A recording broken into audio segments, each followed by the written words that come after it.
Hey everyone, Coach Investor back to another video for today. I hope you're all having a great weekend. We're back with a weekly Tesla summary video. Now, of course, the talk of the week, well, at the end of the week certainly, was Silicon Valley Bank, Silvergate Capital as well. We did a video about that on Friday, 1 hour after my video went live. Guess what?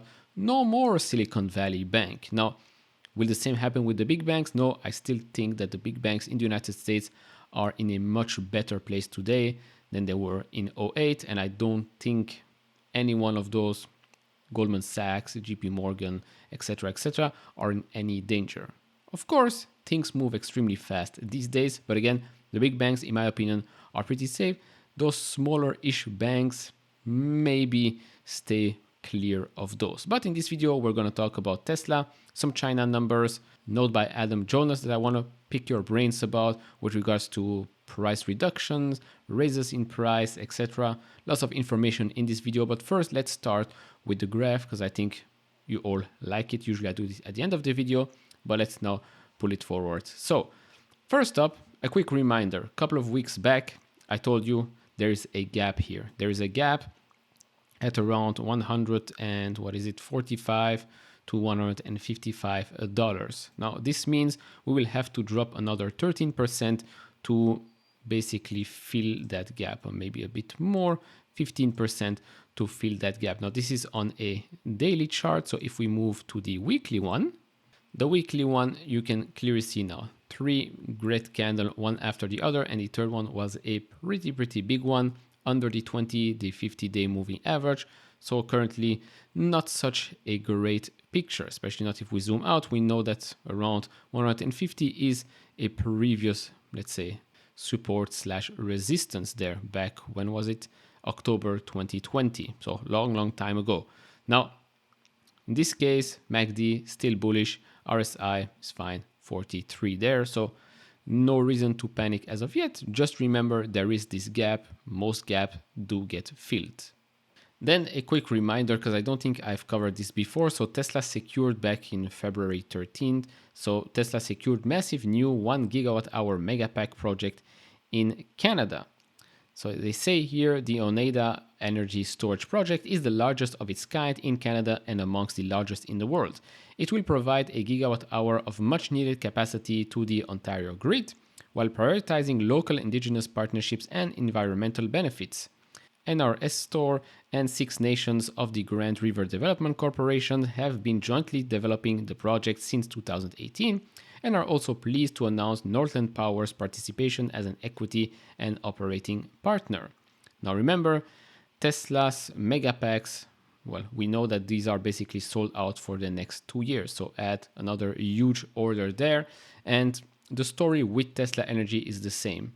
It is not if it will succeed or if we're going to see some results, it is when. The backlog here is real. Question is, when are we going to see this hit the earnings report? I think 2023 should tell us a lot. Now, before I continue this video, if you enjoy this type of videos, consider hitting that thumbs up button. Subscribe if you have not, I would really appreciate that. And if you want to support me even further, do check out the links down in the description and in the pinned comment to get the top 10 best stocks to buy now, or go to fool.com/couchinvestor. So now, of course, there is no weekly video without some more talks about Indonesia or Mexico. Well, right now, Mexico, we already know this is a case closed, but Indonesia. So Tesla in Indonesia plan to meet country to roll out incentives to buy EVs.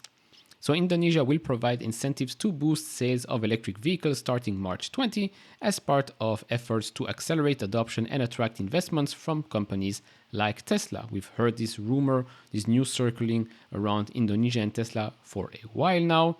So they say here we are finalizing negotiations with 2 big global car producers. We hope this new policy will make our position much stronger than before. Did not name any companies. If we don't give incentives, they will not come to us. Makes sense, I guess. Now, why is this news, well, why are those rumors still circling around, and why is this actually interesting to us? Because we just had the Mexico announcement, but we have more news. First, we had this come out March 5th. Tesla starts recruitment for Gigafactory Mexico. So according to the country's officials, Tesla plans to start construction in 3 months and complete it faster than Giga Shanghai, which was built in less than 9 months. We've talked about this last week. Now, on Friday, there is a new article that came out that says, again, Tesla starts hiring for Mexico Gigafactory. And here they add a bit more details as to what they're looking for. So the company is seeking to sign on a managing counsel, construction safety manager, financial analyst, and logistics expert. And now we obviously have to talk about the fact that there might be an announcement for a second Gigafactory. So will it be Indonesia? Will it be Canada? Will it be another location? We don't know. But apparently here, Tesla Giga Mexico will be built at the same time as another new Gigafactory. Generation 3 car production should start in 18 to 24 months. Where did we get that information? Well, from Matthew Donegan Ryan on Twitter. Also follow him on YouTube as well. So he had a talk with Tom Zhu, and there's basically where the information is coming from. That's also where the information came from.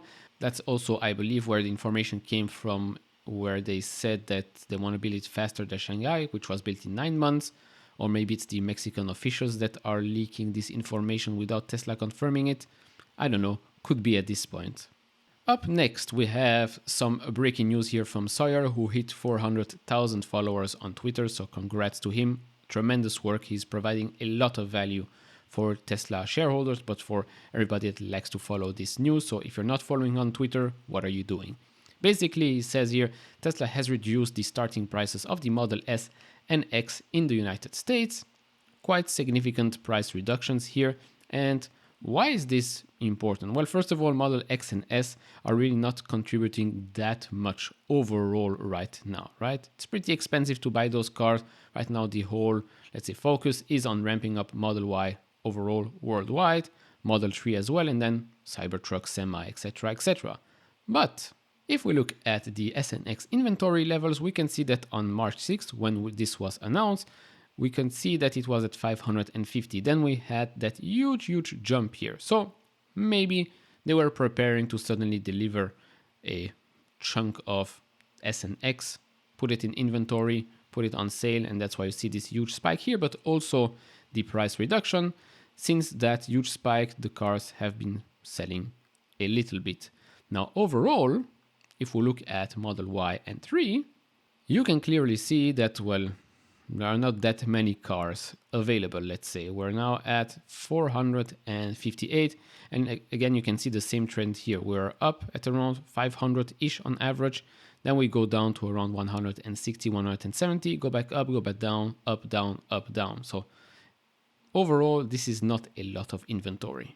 Then you've probably heard already the note by Morgan Stanley's Adam Jonas. So it says here, our China team, led by Tim, I'm not going to butcher the last name, reports that Tesla's price cut started a broader round of industry price reductions across EVs and now ICE traditional nameplates.